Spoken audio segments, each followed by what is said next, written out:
Let me ask you a question first. So who here in the room is working for a large government organization or a bureaucracy of some sort? Oh, quite several of you. Hi. And the rest of you, who has been watching Utopia on the ABC?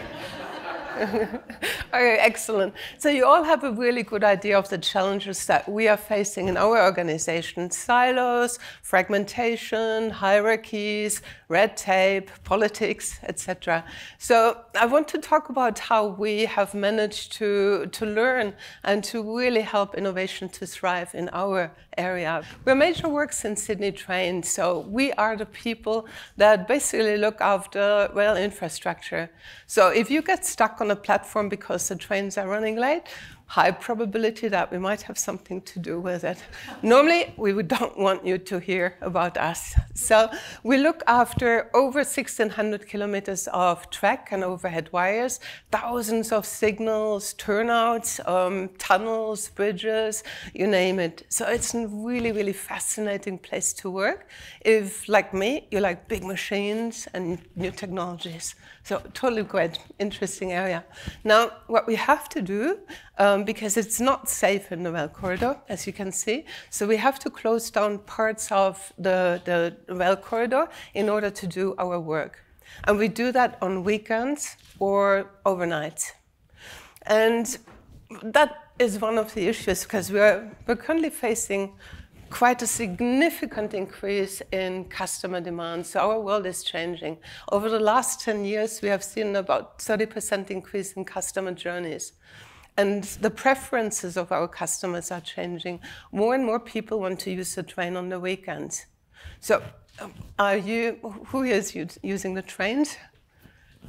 Fabulous, excellent. We want to see more of that. Great. But what we have to do is basically make sure that we minimize the impact that we have on you and that we really don't impact. So we have to spend less time on track. We have to do what we do much more efficiently. And we have to ensure that it is really good quality so there's no interruption to the network while the trains are running. So that's really the challenge we are facing. So we have to reduce the 48 hours that we take, tracks off to do our work.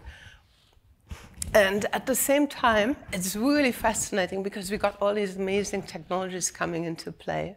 So as you can see, we got 3D printing, we got the IoT, we talk about the Internet of Trains, and smart sensors in that case. You can see augmented reality. Augmented reality is a wonderful way for us to bridge the digital divide and to bring information to where we need it in the rail corridor.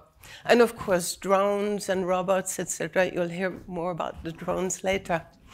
So we have all these great opportunities, and at Major Works, our goal is to become the best or the preferred provider of brownfield rail services in Australia. Now, in order to do that, we have to be a thought leader. We have to be at the forefront of new technologies and really support our people to develop new ideas on, that shouldn't jump automatically, to develop new projects and new ideas that help us to do what we do much more efficiently. Now, before I joined Sydney Trains, and someone mentioned my love for data and statistics, I come from a research background. So before joining Sydney Trains in 2015, I was working in the consulting and research industry. So I wasn't prepared for the culture shock in that case. But naturally, when I joined Sydney Trains, so the first thing I wanted to also find out is let's collect some data about our innovation culture, and amongst other things about the obstacles to innovation in our organization. And naturally, as you would expect, people were like, oh yeah, bureaucracy, silos, procedures, policies, etc. But if we look into the correlations and the regressions, we have a different picture, because what's really related to innovation capability in our case is leadership support, skills and capabilities, rewards and recognition. And that's something that we can work with and at the level where we are. So I want to share with you now some of the learnings. Oh, and because we're at an innovation conference, and so that you can remember what I'm going to tell you now, I'm using an acronym based on my favorite TV show, Utopia. So we're going to start with the U. Now, all of this is based on a massive research that we have done with Change Track Research on success drivers of innovation and change, biggest survey on change management and innovation and the success drivers so far in the world. The first one is really urgency. And if you think back to Kotter, you know, basically the key drivers of change in organizations, we need to have a burning platform, especially in a large government organization, because otherwise people go like, oh, if I don't innovate, if I don't change, nothing is really going to happen. So we have to make sure that there's a real burning platform, that people know, why do we need to change? Why is it important? And most people don't want to hear from the innovation team. They want to hear from the senior executives. So same as in change management and in other spaces, we have to work with our senior management, our managers, to really be constantly reinforce that message. Communicate, communicate, communicate. As you know, you have to repeat messages almost like generally about 7 or more times before that message gets stuck. So it's really a lot of communication that needs to happen.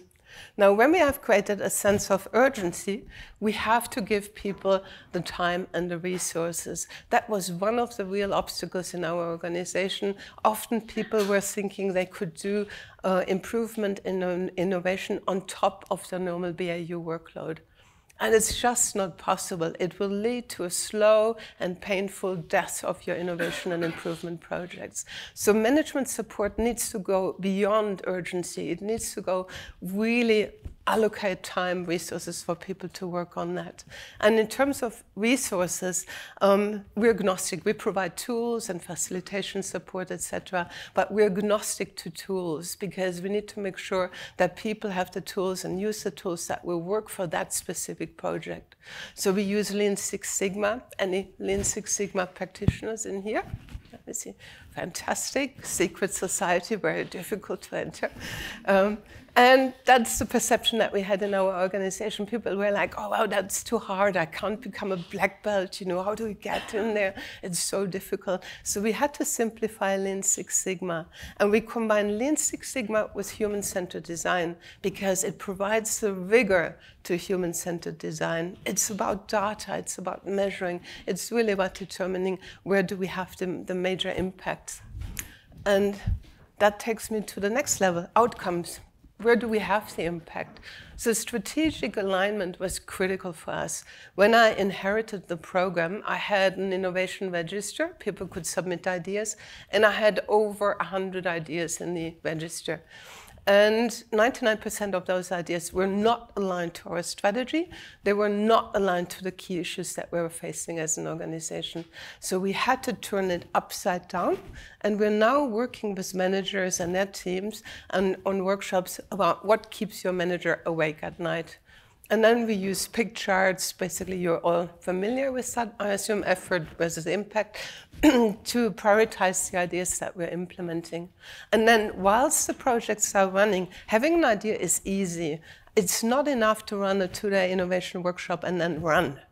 You have to make sure that the projects are implemented. So we monitor the projects on a continuous basis. We provide support in terms of project management skills and change management skills. So that's all really, really critical during the implementation phase, especially in an organization that has quite significant levels of policies and procedures.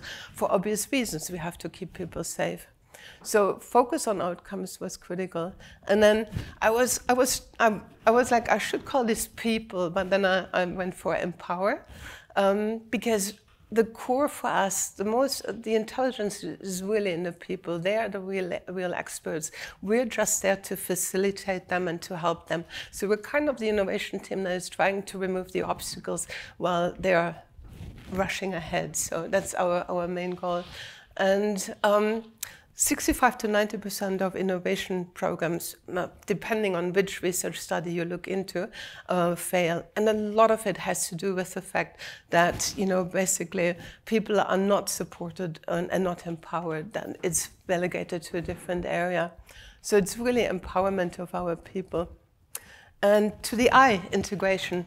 We integrate improvement and innovation at the call phase, basically. Because, again, back to the 65 to 90% of failures in innovation programs, a lot of it has to do with the fact that innovation is often situated at the headquarters. So it's too far removed. 1972 already, Eldon had a study that showed that the further removed from the front line, the less detailed is the knowledge about the real problems, the real issues, and the potential solutions. So we have to integrate innovation at the front line, work with the people. We're extremely lucky because our managers understand that, and they have integrated innovation and improvement with the team managers, you know, close enough to the front line. The last one, awards and recognition. We need to make sure that people are awarded and recognized, that we create the heroes and that we celebrate what they are doing. So that's where the Hargraves Award is so important. And now I would like to hand over to one of my champions and award winners, Damien, to tell us all about his project. Yeah. Thanks, Christina. Okay, so Christina sort of, I guess, explained the background and the structure that City Trains uses to manage innovation. I'm going to be talking about a specific project. So I'll give you a little bit of context for that, but also not so much about the actual project, but the process we used and the issues we had with people and my reflection on why the project actually was a success in the end. So on to inspiration. So who here likes going on holidays? Anybody without their hand up? Okay. Like I could live on holidays permanently. If I could find a way to do that without actually needing to turn up to work, I would do it. The inspiration for the drone project actually it came from a sort of unlikely source. I went on holidays and I took a drone and I was just mucking around, took some film. But then when I came back, I showed my team this film. Anyway, it generated a bit of discussion. So drones are, this is about a year ago, so drones are kind of new and a bit topical. Staff were interested in how easy was it to do, etc. How high were you, and looking at the quality of the images and all the rest of it.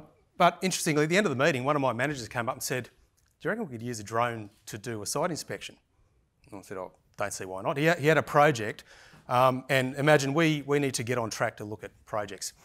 He had a project coming up and it was in a location where the signallers would not let him get on track to do an inspection. So he was faced with waiting months to get access to the track. So anyway, seeing a few images like that sort of sparked a conversation. Giving you some more context, so that was one project that sort of sparked off, well, let's try this out. That's a print from our schedule for 1 weekend worth of works. That's only about a third of the list of works. If you are catching a train on the Illawarra line this weekend, we are shutting it all down. We have about 90 projects we're delivering there in 48 hours. We spend on average about $6 million a week doing this type of work.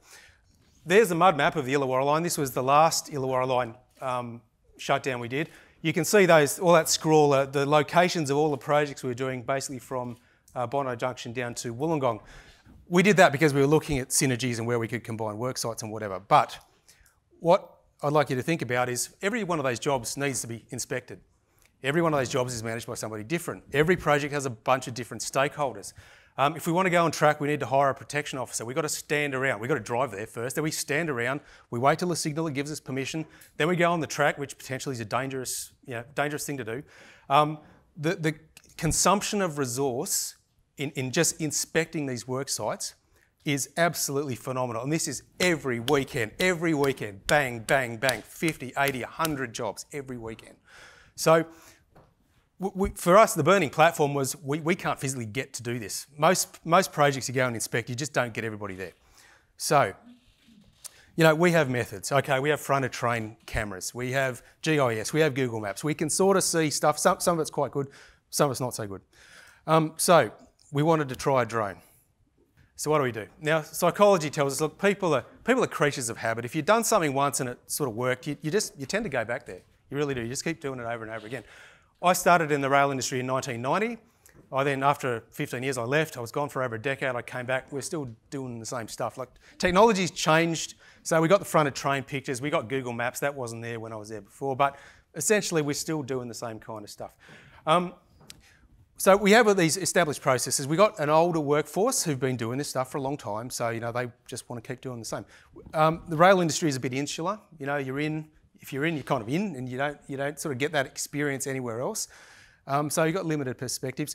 Younger staff, there's been a big push with apprentices and new hires and everything in the last 5 years, but those people tend to come and go very quickly. So you've got this situation where you've got all these older guys who've been there forever, and you've got all these young grads coming in, and they don't know much. So what do? They listen to the older guys. So knowledge transfer in those terms is actually not that great because they're just getting taught to do what we've always done, and they don't have the experience to really challenge the methodologies. And at the end of the day, government organisations, they are averse to risk. So you want to try something new, there's always somebody who's going to, oh no, that's going to be hard, it's going to be expensive, or we need to take 5 years studying it before we decide how we're going to do it. So how did we do it? Well, look, to be honest, we just went and did it. I say oops. So we just decided, let's just go buy a drone. So we went and bought a drone. The whole thing with all the spares and all the rest of it cost about $3,000. Now, I guess the oops you do if you're going to do this has got to be in proportion to your overall budget. So if we're spending $800,000 to $1 million a day, spending $3,000 is really, it's not going to sort of cause too many waves. But what we did, we bought this thing, we went out, and the results were just far out. This is actually fantastic. We don't even need to go in the corridor. We just stand outside, we fly over, we get all these fantastic pictures. So we sort of proved the success fairly quickly without spending too much money. And it just other people watching us do this sort of generated this kind of momentum. The other thing for us, we were a bit lucky with the timing. Just to put this in context, if you imagine you want to do a site inspection, you're doing it during the week in daylight because that's when you need to do it. You've got to go into the corridor, so there are trains running. So you need to negotiate access. You're on the track, you're in between trains. In the last year, we've had at least 2 near misses with people doing inspections who literally had to jump out of the way of trains because errors were made. 2 years ago, Sydney trains, we had a tragedy. A worker was hit by a train and killed. Now, that incident cost Sydney Trains $6 million just in fines, leaving aside the complete tragedy for his family and his co-workers and the impacts on the organisation of that event. So we here found a solution which meant that we weren't putting people in that circumstances where literally their lives could be at risk. So look, we were lucky. We had a really compelling case. We just fly the thing over the network. The train drivers don't even see us. Operations are happy for us to do it. We don't even go in the gate. We're not hiring a protection officer. We don't need to send the whole project team. We just send the drone pilot and an observer. So they can drive out there and they can inspect a dozen sites in half a day. Instead of having 6 people driving to maybe 3 sites in an entire day and then spending most of their time waiting around. We get these fantastic ultra-high definition pictures. You get different perspectives. So the project teams can specify saying, I need a 45-degree view of this, or I want this filmed, or I just want photos, or I want an ortho map, or I need to inspect this cutting, or I need to inspect the top of this bridge. Stuff that they previously could not do without spending a lot of money on plant, to come in on the weekend to get cherry pickers or whatever they needed to do.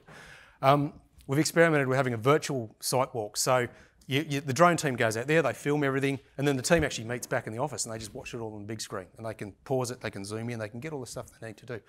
So importantly, the process, it's very quick and it's really cheap. The equipment is, in the terms of the amount of money we spend, is very, very cheap.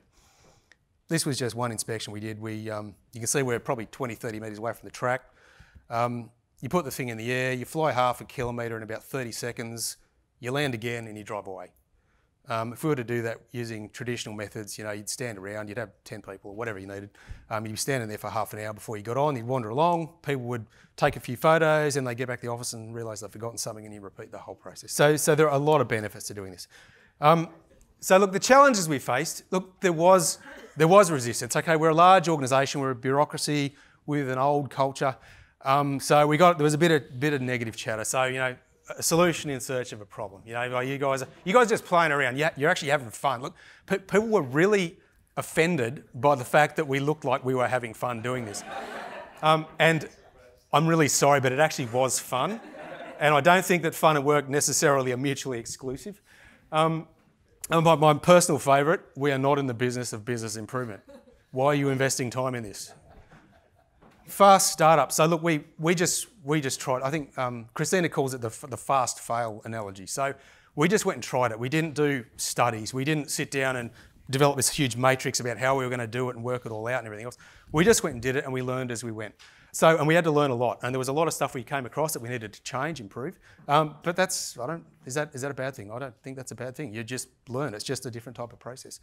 The one really big thing was we seriously underestimated the volume of data that this thing was going to produce. So we had one job at Redfern. We sent the drone team out there. We got back 72 gigabytes of video and pictures. Now, yeah, you want to upload that to the cloud with a slow internet speed? Yeah. So anyway, we're looking at all these. So this is kind of morphed now into, it was great to take some photos. Now we're looking at cloud-hosted solution with links, web links on the GIS. So anybody in the organisation, if they're looking at the GIS, they can see, oh, there's drone information here, and they can click and it'll take them there. So it's sort of generating this whole other range of improvements. It's going to have a huge benefit for the whole organisation.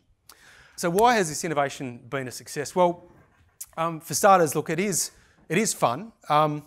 This picture here tells a story. So this is when we were testing the live streaming function. So we had a drone team outside. They were flying around taking photos. And what you can't see here is the people actually involved in that are sitting down in that semicircular thing. You can't actually see them.